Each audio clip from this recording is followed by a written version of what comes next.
Mana shu 3 ta sun'iy yechimlarni o'z biznesingizga qo'llaydigan bo'lsangiz, birinchidan oyga 10 ming dollar ko'proq xarajatni saqlab qola olasiz va kuningizning 4dan birini ham asrab qola olasiz. Videoni oxirigacha ko'ring. Uchinchisi eng muhimi va eng foyda olib kela oladigani.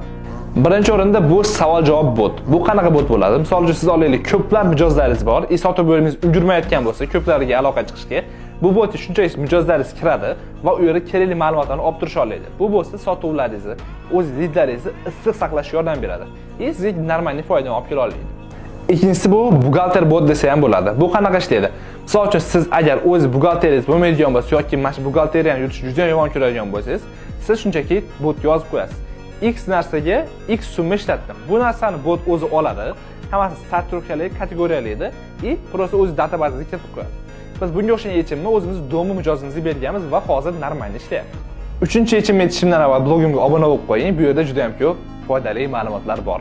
Uchinchi va eng oxirgisi bo'ladigan bo'lsa, bu mijozlaringizni qayta sotuvga undaydigan bot. Bu bot qanaqa bo'ladi? Misol uchun siz olaylik, servis ishlaydigan bo'lsangiz, har mijoz bilan gruppalarda ishlaydigan bo'lsangiz, bu sizga juda qo'l keladi. Botni prosta shu yoqqa qo'shib qo'yasiz. Siz har doim oferlaringizni, har doim tariflaringizni, reklamalaringizni yana shu botga olib turasiz.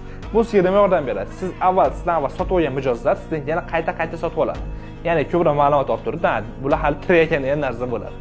Shundan keyin siz LTV'ingiz, ya'ni bitta mijozdan qayta sotuvingiz oshadi. Bu bilan o'zingizning normal foydangiz ham oshib qoladi. Mana shu oxirgi 3-yechim tur agentstvalar yoki xizmat bilan ishlaydigan juda ham ko'p bizneslarga qo'l keladi.